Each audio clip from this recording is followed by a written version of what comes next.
और इस वक्त की बड़ी खबर आपको बता दें, आज देश को संबोधित करेंगे प्रधानमंत्री मोदी और प्रधानमंत्री मोदी का ये संबोधन होगा शाम 5 बजे। बड़ी जानकारी आ रही है और हो सकता है कि कोरोना को लेकर प्रधानमंत्री का ये संबोधन हो। अभी सिर्फ कयास ही लगाए जा रहे हैं। प्रधानमंत्री कार्यालय की तरफ से ट्वीट करके इस बात की जानकारी दी गई है कि देशवासियों को संबोधित करेंगे प्रधानमंत्री मोदी और आज शाम 5 बजे का वक्त तय हुआ है प्रधानमंत्री के संबोधन के लिए। अभी तक जो कयास लगाए जा रहे हैं वो यही लगाए जा रहे हैं कि कोरोना को लेकर प्रधानमंत्री का ये संबोधन हो सकता है कि कोरोना की दूसरी लहर को देश ने देखा जो काफी भयावह रही और तीसरी लहर की आहट है। विकास चंद्रा न्यूज नेशन संवाददाता और जानकारी के साथ जुड़ गए हैं। विकास, तो क्या कोरोना के मुद्दे पर प्रधानमंत्री का ये संबोधन होगा? जी, निश्चित तौर पर देखें कि जो हालात देश में हैं और न सिर्फ एक दिन के ये हालात हैं, आपको देश में जो कोरोना को लेकर हालात बने, खासतौर पर जब दूसरी लहर में और जिस तरीके से जान मान की हानि हुई, जो अव्यवस्थाएं सामने निकल के आई, लोगों के असंतोष सामने निकल के आए, साफ तौर पे हुआ कि जो मेडिकल सुविधाओं की जो कमी सामने निकल के आई, उन सब मामलों पर उम्मीद की जा रही है कि जब प्रधानमंत्री जब संबोधित करेंगे तो निश्चित तौर पर उनके संबोधन में सबसे ज्यादा इस मुद्दे पर ही वो बात कर सकते हैं, क्योंकि इस समय देश में सबसे बड़ा मुद्दा वही है, लोगों के असंतोष का कारण और वही है कि लोग चाहते हैं कि आखिर प्रधानमंत्री बोले, बताएं कि वो किस तरीके से आगे की व्यवस्था करने वाले हैं। क्योंकि तीसरी लहर को लेकर के लोग पहले से डरे हुए हैं और दूसरी लहर में ही एक तरीके से पोल खुलकर सामने आ गई थी। तो लेकिन सबसे बड़ी बात यह है कि लोग इस पर नजर लोगों की ज्यादा है और मैं भी उम्मीद करता हूं कि जब प्रधानमंत्री संबोधित करेंगे तो जो हालात हैं उसको तो वो बताएंगे ही बताएंगे, लेकिन निदान क्या सामने आता है, प्रधानमंत्री राहत देने वाली क्या बात करते हैं, क्या कुछ नया लेकर के आते हैं, क्या ऐसा कौन सा वो विजन होगा जिसके जरिए वो आगे की बात करेंगे। तो इस पर सबकी निगाह जमी हुई है कि आखिर प्रधानमंत्री के संबोधन में राहत वाली कौन सी बात होती है। जी बिल्कुल, इस पर पूरे देश की नजरें टिकी हुई हैं और दिमाग में सिर्फ सबके जहन में यही एक सवाल है कि शाम 5 बजे जब प्रधानमंत्री का संबोधन होगा तो प्रधानमंत्री क्या कहेंगे। जाहिर तौर पर कोरोना का जिक्र प्रधानमंत्री जरूर करेंगे और क्या कोरोना की वजह से जिन लोगों के कारोबार पर असर पड़ा है, क्या उनको राहत देने की कोई बात हो सकती है या फिर किसी और प्रकार की किसी राहत की भी खबर आ जा सकती है, ये भी देखने वाली बात होगी। तो शाम 5 बजे प्रधानमंत्री का ये संबोधन होगा, देश के नाम ये संबोधन क्या कहेंगे पीएम, इस पर पूरे देश की नजरें टिकी हुई हैं। प्रधानमंत्री कार्यालय की तरफ से बाकायदा एक ट्वीट करके जानकारी दी गई है। राहुल डबास न्यूज नेशन संवाददाता भी हमारे साथ जुड़ गए हैं। राहुल, आप क्या कहेंगे, किस मुद्दे पर प्रधानमंत्री का आज फोकस होगा? देखिए, फोकस निश्चित तौर पे कोरोना पर होगा, क्योंकि इससे पहले अप्रैल के तीसरे सप्ताह में प्रधानमंत्री नरेंद्र मोदी जनता से मुखातिब हुए थे। तब उन्होंने कहा था कि जितना संभव हो कोविड अप्रोप्रिएट बिहेवियर रखिए, जितना संभव हो राज्य सरकारों से कहा था कि लॉकडाउन मत लगाइए, लेकिन उस वक्त केस इतने बढ़ गए थे, 4 लाख का आंकड़ा हिंदुस्तान ने छुआ था। ऐसे में लॉकडाउन लगाना ज़रूरी हो गया था। अब जैसे जैसे महाराष्ट्र, राजस्थान, दिल्ली, उत्तर प्रदेश समेत कई राज्य अनलॉक की प्रक्रिया में जा रहे हैं, ऐसे में लोगों को क्या करना चाहिए, किस तरीके से मास्क का, सोशल डिस्टेंसिंग का, कोविड एप्रोप्रिएट बिहेवियर का पालन होना चाहिए, ये संदेश प्रधानमंत्री देंगे। दूसरी बात ये मान के चलिए कि वैक्सीनेशन के बारे में ये कहा गया है स्वास्थ्य मंत्रालय की तरफ से 31 दिसंबर से पहले 217 करोड़ डोज का उत्पादन हिंदुस्तान में हो जाएगा, यानी गांव देहात में भी वैक्सीन पहुंचा दी जाएगी। लेकिन बीते दिनों से जो हम खबरें देख रहे हैं कि गांव में बहुत से लोग वैक्सीन लगवाना नहीं चाहते, टीकाकरण अभियान से जुड़ना नहीं चाहते, लेकिन प्रधानमंत्री मास लीडर है और मास अपील रखते हैं। तो ये संभावना है कि प्रधानमंत्री उन तमाम लोगों को ये संदेश दे कि टीकाकरण ही सबसे ज़रूरी, सबसे कारगर हथियार है, ऐसे में वैक्सीन ज़रूर लगवाए और जो भ्रांतियाँ हैं उन तमाम भ्रांतियों को दूर करने की कोशिश प्रधानमंत्री नरेंद्र मोदी की तरफ से हो सकती है। तीसरी बात, इस लॉकडाउन में बहुत से सर्वे आए हैं जिसमें कहा गया कि मिलियंस ऑफ नौकरियां चली गई हैं, ऐसे में क्या सरकार कोई राहत पैकेज दे सकती है उन लोगों के लिए जो खासतौर पे गरीब है, श्रमिक वर्ग है, तो इसको लेकर भी प्रधानमंत्री बोल सकते हैं। जी बिल्कुल, तो देश की अर्थव्यवस्था का जिक्र भी प्रधानमंत्री के संबोधन में हो सकता है, क्योंकि गिरती जीडीपी लगातार चिंता का विषय है और उस पर भी जिस तरह से जिक्र राहुल डबास ने किया कि नौकरियां लगातार जा रही है, जो बेरोजगारी के आंकड़े हैं वो भी चिंता बढ़ाने वाले हैं, तो इसका जिक्र भी प्रधानमंत्री के संबोधन में हो सकता है और हो सकता है कि कोई बड़ी राहत देशवासियों के लिए आज प्रधानमंत्री के संबोधन में हो। मेरे साथ मेरे वरिष्ठ सहयोगी न्यूज रूम से जुड़ गए हैं धीरेन्द्र पुंडीर। धीरेन्द्र जी, आपको क्या लगता है कि आज प्रधानमंत्री के फोकस में क्या होगा? कोरोना के साथ क्या अर्थव्यवस्था का जिक्र भी होगा? देखिए, प्रधानमंत्री के पिछले संबोधन से अब तक की स्थितियां काफ़ी बदल गई हैं। जब लग रहा था कि जब एक शुरू हुई थी जिस तरह से लहर, उस समय जब हम लोगों ने सुना था कई सारी चीज़ें, तो अब इस दौरान अर्थव्यवस्था से लेके जो अनलॉक हुआ है, अनलॉक होने के बाद जो सबसे बड़ा खतरा ये है अलग अलग चीज़ों से कि कहीं वापस ना आ सके, क्योंकि जितना एक वैक्सीनेशन का एक हर्ड इम्यूनिटी के लिए या देश को एक इम्यूनिटी के लिए चाहिए उतना अभी हमारे देश का नहीं हुआ है। और प्रोडक्शन को लेकर विपक्ष और तमाम लोगों की जो हम लोगों ने तमाम देखा है, प्रधानमंत्री की आलोचना, ये तमाम चीज़ें, तो उम्मीद ये कि हालांकि प्रधानमंत्री सीधा उनका जवाब नहीं देते हैं लेकिन एक लाइन अलग खींचने की कोशिश करते हैं। तो आज जो सबसे आम माना जा रहा है कि वो कोरोना के अनलॉक पर बोलेंगे, लेकिन इकोनॉमी की जो हालत लगातार नीचे जा रही है, जिस पर कई बार अभी जो लेटेस्ट सर्वे आए थे, तमाम चीज़ें, चाहे आरबीआई की रिपोर्ट थी, उन तमाम पर भी एक उम्मीद देने वाली कोई बात उनसे किया जा रहा है कि वो कुछ ना कुछ ऐसी उम्मीद ज़रूर देंगे देश को, ताकि जो तमाम उद्यमी हैं, जिन लोगों की जॉब्स गई हैं, जिस तरह का मिड साइड सेगमेंट का जो बिजनेस जो पूरा मॉडल है उसमें किस तरह से मदद की जा सकती है, क्योंकि पिछले दिनों मुझे याद है कि कई जो औद्योगिक संगठन है, व्यापारी का जो संगठन बने हुए व्यापारियों के लिए, उनकी तरफ से सरकार से मांग की गई थी हमें कोई स्टिमुलस पैकेज की जरूरत है, क्योंकि जो छोटे छोटे कारोबारी हैं, छोटे छोटे व्यापारी हैं, उनके कारोबार को ज्यादा डेंट लगा है।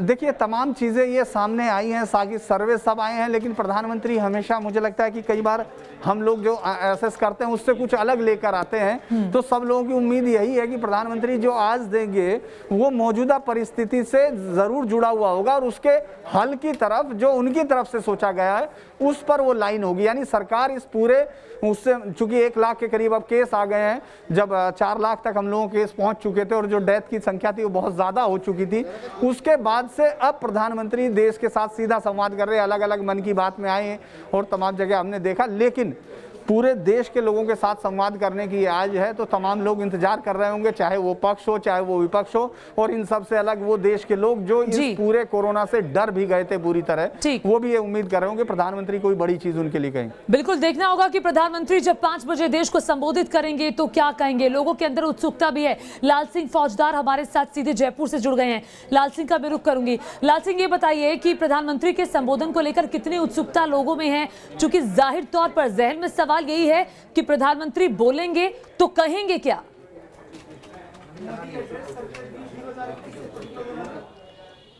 देखिए, बिल्कुल जो हालात देश में इस समय बने हुए हैं, कोविड की मार लोग झेल रहे हैं, महंगाई की मार भी लोग झेल रहे हैं, तो तमाम मुद्दों में जब आज पीएम का संबोधन होने जा रहा है 5 बजे, तो स्वाभाविक है देश के लोगों की उम्मीद जागती है। और सबसे बड़ी बात यह है कि जब भी पीएम ने संबोधित देश को किया है, और तब लोगों के मन में एक जिज्ञासा जागती है कि इस बार पीएम कुछ क्या नया कहेंगे। लेकिन इस समय के जो हालात है उस समय निश्चित मानिए कहीं ना कहीं जो वर्तमान परिस्थिति देश की बनी हुई है, कोविड की महामारी है, और इस दौरान जो संक्रमण की दर कम हुई है, और ऐसे में पूरा देश के जो राज्य अनलॉक हो रहे हैं, निश्चित रूप से पीएम इस पर जरूर प्रकाश डालेंगे, क्योंकि वो लगातार कहते हैं जान है तो जहान है, लेकिन जहान तभी है जब जान है, और ऐसे में जान बचाना भी जरूरी है और जहान को बचाना भी जरूरी है। तो ये तय मानिए जो अनलॉक होने जा रहा है, निश्चित रूप से उनके संबोधन के बाद तय मानिए कि वो ये जरूर ध्यान दिलाएंगे लोगों को कि अब हमें पटरी पर लानी है अर्थव्यवस्था को, लेकिन हमें नहीं भूलना चाहिए कोरोना खत्म नहीं हुआ है। जैसा कि पहली लहर में हमने देखा कि लापरवाही हुई और उसका खामियाजा हमें दूसरी लहर के रूप में भुगतना पड़ा, अब भी तीसरी लहर की आशंका जताई जा रही है। ऐसे में लाल सिंह फौजदार, मैं आपके पास आऊंगी। ये देखिए, जो पीएमओ इंडिया की तरफ से बाकायदा ट्वीट करके ये कहा गया, prime minister Shri Narendra Modi will address the nation eight 5 PM today. और अब देखना ये होगा कि प्रधानमंत्री 5 बजे जब संबोधित करेंगे तो प्रधानमंत्री क्या कहेंगे। जाहिर तौर पर मौजूदा परिस्थिति जो देश की है उसका जिक्र तो होगा। हमारे साथ लगातार मेरे सहयोगी बने हुए धीरेन्द्र पुंडीर, हमारे वरिष्ठ सहयोगी मौजूद हैं। धीरेन्द्र, जाहिर तौर पर प्रधानमंत्री मास लीडर हैं, प्रधानमंत्री जो कहते हैं उसका असर भी होता है, लोग सुनते हैं ध्यान से, उनकी बात को फॉलो करते हैं। ये हमने कई बार कई मौकों पर देखा है। क्योंकि अभी देश के अलग अलग हिस्सों से रिपोर्ट्स आ रही है कि कोई वैक्सीन लगवाने नहीं जा रहा है। अभी अनलॉक की जो प्रक्रिया शुरू हुई है, हम देख रहे हैं लोगों की भीड़ बढ़ती जा रही है, मास्क का नाक से नीचे है, तो जाहिर तौर पर प्रधानमंत्री जो कहेंगे उसका असर होगा। और प्रधानमंत्री कहेंगे कि देखिए तीसरी लहर का जिक्र किया जा रहा है, तो अभी सबको सचेत रहना है, उसका असर होगा। देखिए, जो प्रधानमंत्री कहते हैं हमेशा उसमें ये तो ज़रूर है कि एक पूरा उनका जो फॉलोअर्स हैं पूरे तमाम लोग वो उनको फॉलो करते हैं, लेकिन इसके साथ साथ जब प्रधानमंत्री बोलते हैं तो उसका कई मैसेज भी होता है। वो सरकार की नीतियों का पहला एक ड्राफ्ट भी हम लोग कह सकते हैं, फर्स्ट ड्राफ्ट होता है, जो आगे सरकार जिस दिशा में बढ़ रही होती है उस तरफ भी बात करते हैं। इस बीमारी को लेकर जब वो अनलॉक के लिए जो उन्होंने कहा था कि मास्क जरूरी है और लॉक भी, जब उन्होंने कहा था कि लॉक नहीं किया जाएगा, पूरा कंप्लीट लॉकडाउन नहीं किया जाएगा, उस पर उसके बाद से स्थिति काफी बदली है। कई सारी आलोचनाओं को सुनना पड़ा, तमाम चीजों को सुनना पड़ा कि आखिर उसके बाद सरकार ने किस तरह से इसको इस पूरे संकट का सामना किया। इस पर बहुत सारे विचार खड़े हुए।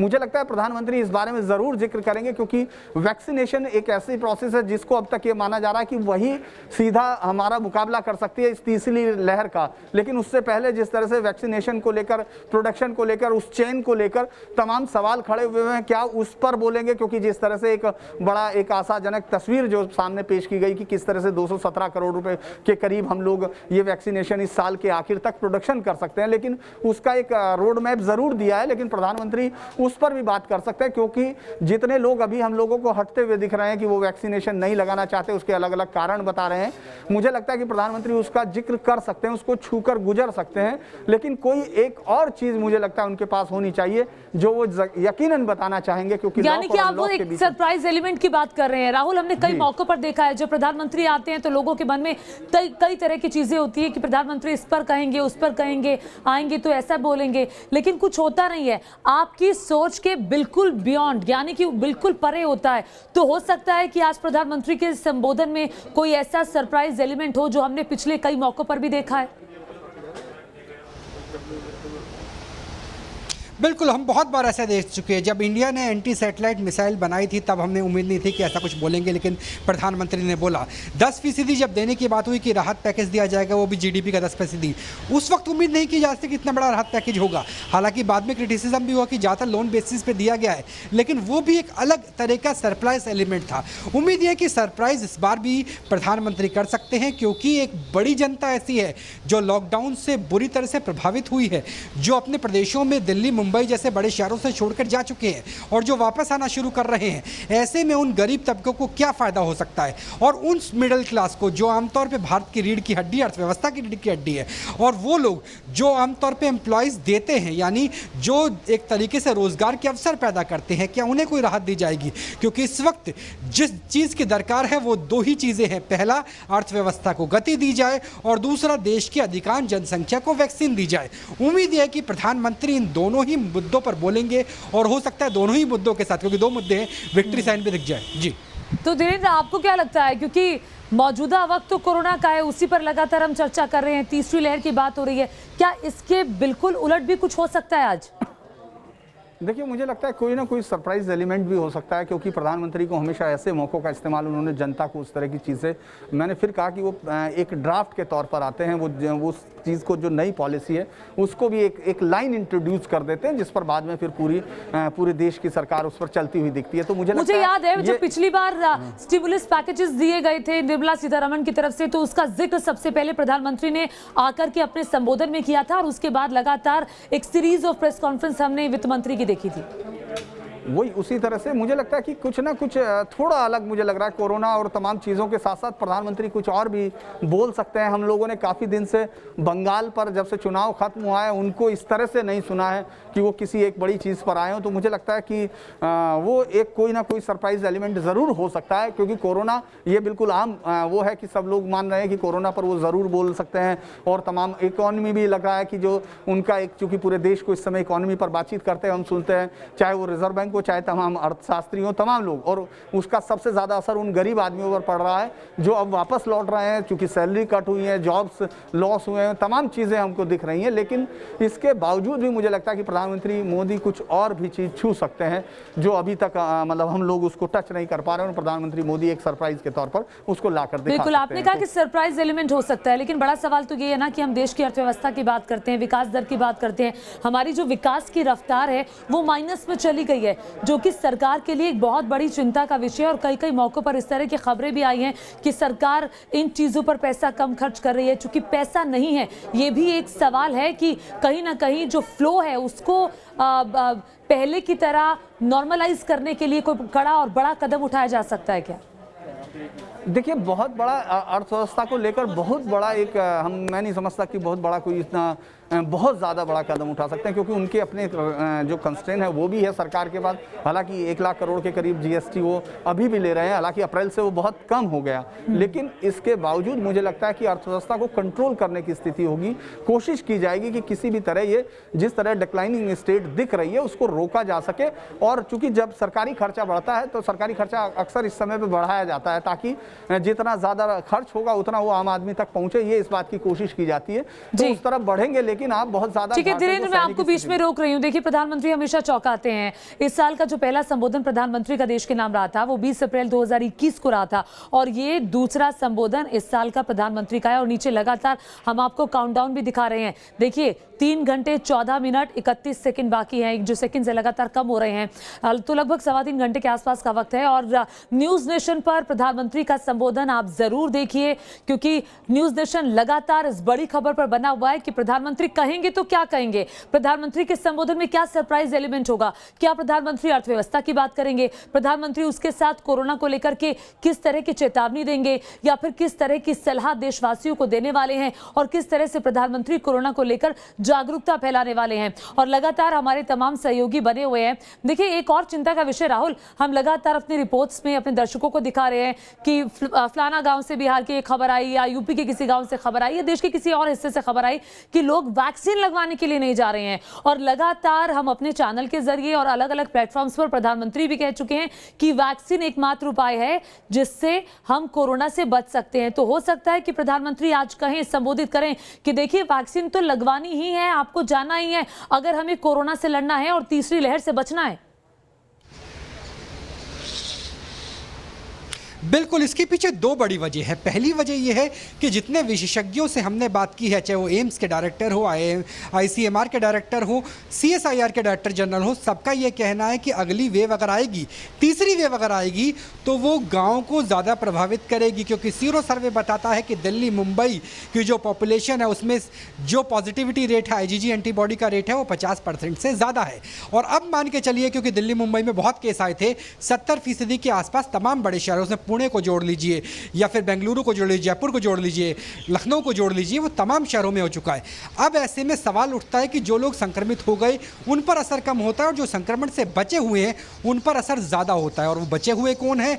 वो छोटे शहर है, वो गाँव है, वो देहाती हिंदुस्तान है, जो हिंदुस्तान का एक बहुत बड़ी पॉपुलेशन वहाँ रहती है। और वही वैक्सीनेशन की सबसे ज़्यादा ज़रूरत है, क्योंकि अगर तीसरी वेव के प्रकोप को रोकना है, मोर्टेलिटी से बचना है, संक्रमण फिर भी फैल सकता है क्योंकि बहुत से केस इन्फेक्शन के आए हैं, लेकिन अगर मृत्यु दर पे काफ़ी हद तक काबू रखना है तो वैक्सीनेशन के अलावा दूसरा कोई विकल्प है नहीं। ऐसे में बहुत ज़रूरी है कि ग्रामीण क्षेत्रों में वैक्सीनेशन हो, और ग्रामीण ही लगवाए, क्योंकि उत्तर प्रदेश, हरियाणा ऐसे बहुत सारे राज्य हैं जहाँ पे जब स्लॉट गांव में खुलता है तो आसपास के शहर है वहाँ से लोग चले जाते हैं और वैक्सीन लगवा लेते हैं। शहर में लोग प्रोएक्टिव हैं, वहाँ लंबी लंबी कतारें हैं, वहाँ डिमांड चलती है। अरविंद केजरीवाल दिल्ली के मुख्यमंत्री की बात करें, हमें वैक्सीन नहीं मिल पा रही, कई राज्यों की तरफ से आती है, लेकिन गाँव की स्थिति यह है कि शहर वाले आकर 50 किलोमीटर 60 किलोमीटर दूर आके वैक्सीन लगवा रहे हैं, गांव वाले लगवाने के लिए तैयार नहीं है। और जो संक्रमण से बचे हुए हैं वो सबसे ज्यादा खतरनाक स्थिति में है, क्योंकि अभी भी वो संक्रमित हो सकते हैं और वहां पे स्थिति खराब हो सकती है। ऐसे में बिल्कुल वैक्सीन पर जागरूकता, वैक्सीन पर जागरूकता की बात प्रधानमंत्री कर सकते हैं। और लगातार न्यूज नेशन आपको काउंटडाउन बता रहा है कि देखिए 3 घंटे 11 मिनट बाकी हैं प्रधानमंत्री के संबोधन में, और मन में उत्सुकता सिर्फ एक है कि प्रधानमंत्री आएंगे 5 बजे तो क्या कहेंगे, क्या कहेंगे प्रधानमंत्री, क्या अर्थव्यवस्था पर बात होगी, कोरोना को लेकर जागरूकता की बात होगी। धीरेन्द्र पुंडीर लगातार हमारे साथ बने हुए हैं। धीरेन्द्र, एक और बात यह है, प्रधानमंत्री के व्यक्तित्व की अगर बात की जाए तो उनका व्यक्तित्व काफी बड़ा है, वो मास लीडर है, लोग उनको सुनने के लिए, हमने उनकी चुनावी रैलियों में भी देखा है, दूर दूर से आते हैं, उनको लोग सुनना चाहते हैं। प्रधानमंत्री के शब्दों की एक अहमियत है, उनसे बड़ा मुझे लगता है इस वक्त हिंदुस्तान का मास लीडर कोई भी नहीं है। तो आज प्रधानमंत्री का संबोधन कोरोना के इस काल में कितना महत्व रखता है, कोरोना पर उनका कुछ कहना, कोरोना पर उनका कोई जागरूकता का फैलाना? तो पिछले कुछ समय से प्रधानमंत्री नरेंद्र मोदी का ये 8 संबोधन उन्होंने कर चुके, अब तक 8 बार राष्ट्र के नाम संबोधन वो दे चुके हैं। 19 मार्च 2020 को जो पहला 29 मिनट का भाषण था जिसमें उन्होंने जनता कर्फ्यू की अपील की थी, उसके बाद से लेकर अलग अलग समय पर प्रधानमंत्री सामने आए और उन्होंने कई बार इसके बारे में डिटेल बताई कि किस तरह से कोरोना से बचना है, 2 गज ज़रूरी है, दूरी ज़रूरी है, मास्क ज़रूरी है, तमाम चीज़ों पर। फिर लॉकडाउन और अनलॉक करने की प्रोसेस पर भी उन्होंने बोला है, क्योंकि लोग उनकी बातें सुनते हैं और माना भी जाता है। इसमें कोई वो नहीं कि वो मास लीडर हैं, लगातार देश के प्रधानमंत्री हैं तो उनकी बात तमाम लोग सुनते हैं। खासतौर से हर एक चीज़ को प्रधानमंत्री का कनेक्ट सीधा रखने की कोशिश करते हैं, चाहे वो छात्रों के बीच में अचानक गए उस तरह से उन्होंने देखा, वो कोशिश करते हैं कि उनकी बात सीधे सुनी जा सके, इसीलिए अक्सर वो इस समय आते हैं। अगर हम लोग देखें तो 5 मुद्दे जिन पर बात की जा रही कि क्या क्या चीज़ें हो सकती हैं, तो उसमें पहला तो वैक्सीनेशन को कहा जा रहा है कि उस पर बात कर सकते हैं, जागरूकता के साथ साथ स्टॉक और उपलब्धता के बारे में बता सकते हैं कि जिस तरह से, और एक और बड़ी चीज़ जो लगातार राज्यों को वैक्सीनेशन खरीदने के लिए जिस तरह के टेंडर हुए, इस पॉलिसी को बहुत बार कहा जा रहा है कि आखिर इस पॉलिसी का फायदा क्या है, जिस पर कोर्ट की भी आपने देखा होगा, कोर्ट ने भी उन पर कहा, तो हो सकता है कि इस पर कोई बातचीत हो कि क्या केंद्र वापस से पूरा प्रोक्योर करे और उसके बाद डिस्ट्रीब्यूट करे, क्या इस पर बातचीत कर सकते हैं। इसके बाद वो दूसरी लहर के मद्देनजर कुछ ऐलान किए जा सकते हैं कि जो दूसरी लहर के बाद हम लोग किस तरह से इस पूरी लहर का इम्पैक्ट क्या रहा और तीसरी लहर से बचने के लिए किस तरह की तैयारियां हो सकती हैं। कोरोना के दौरान देश की अर्थव्यवस्था पर हुए नुकसान को लेकर भी कुछ ऐलान हो सकता है। साथ ही देश के कुछ राज्यों में अनलॉक जारी जो हुआ है, आज से अनलॉक हम देख रहे हैं बड़ी जगह है, तो इस दौरान वो सावधानियों को लेकर भी जरूर बात करेंगे कि किस तरह से इनकी सावधानियों से आगे इस लहर को रोका जा सकता है। और पांचवा ये कि तीसरी लहर के हेल्थ सेक्टर की चुनौतियों पर भी बात कर सकते हैं। जी ठीक है। तो आपने उन 5 मुद्दों का जिक्र किया जिस पर आज प्रधानमंत्री का हो सकता है। और मोहम्मद आबिर भी हमारे साथ जुड़ गए हैं, हमारे सहयोगी, जो कि पीएमओ के बाहर इस वक्त खड़े हैं, और वहीं से ही आज बड़ी खबर आई है। आमिर, सबसे बड़ा ट्वीट जिसके बाद इस वक्त सभी खबरें जो हम दिखा रहे थे वहां से फोकस शिफ्ट हो गया है प्रधानमंत्री के संबोधन में, कि प्रधानमंत्री कहेंगे तो क्या कहेंगे। 5 बजे का संबोधन, आप बताइए क्या लगता है, क्या बड़ा फोकस प्रधानमंत्री का आज रहने वाला है? बिल्कुल, जिस तरह से धीरेन्द्र जी बता रहे थे कि जो फोकस है वो कहीं ना कहीं कोरोना पर ही है। आपको मालूम होगा इससे पहले भी प्रधानमंत्री नरेंद्र मोदी ने राष्ट्र के नाम संदेश दिया है, और खासतौर पे कोरोना के समय में, खासतौर पे जब सेकेंड वेव आई थी, आपको याद होगा कि साफ तौर पे आगाह किया गया था कि लोगों से घर से अनलॉक जब किया जा रहा था, लोगों को अपील की गई थी कि लोग अनलॉक जरूर हो रहा है लेकिन लोग घर से निकले, सावधानी बरतें, जो नियम है उनका पालन करें। लेकिन किस तरह से लोग निकले आपने तस्वीरों में भी देखा था, हमने तमाम रिपोर्ट्स भी दिखाई थी। उसके बाद से आज जो पीएम मोदी 5 बजे राष्ट्र के नाम संदेश देंगे, उसमें सबसे ज्यादा फोकस जो होगा वो होगा कोरोना वैक्सीन, जो देश को, तमाम लोगों को लग रही है। पहला तो ये, दूसरा ये कि अनलॉक प्रोसेस जो तमाम राज्यों में शुरू हो रहा है, लेकिन ये मत समझे कि इससे कोरोना खत्म हो गया। तीसरी लहर का एक बड़ा डर है और इसको लेकर के एम्स के डॉक्टर हो या तमाम डॉक्टर से पहले ही आगाह करते चले आए हैं। तो इसको लेकर के प्रधानमंत्री लोगों से अपील करेंगे खासतौर पे कि वो वैक्सीनेशन प्रोसेस को बेहतर तरीके से करते रहें। और दूसरा ये कि जो घर से ना निकले, अगर घर से निकले तो खास तौर पे जो नियम कानून है खास तौर उसका पालन करें। और तीसरा, तो वैक्सीन को लेकर प्रधानमंत्री बात कर सकते हैं। सईद, आपसे हम आगे भी बातचीत जारी रखेंगे, आप हमारे साथ बने रहिएगा। हमारे साथ धीरेन्द्र पुंडीर हमारे वरिष्ठ सहयोगी बने हुए थे। धीरेन्द्र जी, आपका बहुत बहुत शुक्रिया। साथ ही राहुल डबास भी जुड़े हुए थे, आपका भी बहुत शुक्रिया। लाल सिंह फौजदार राजस्थान से जुड़े हुए थे, आपका भी बहुत बहुत शुक्रिया।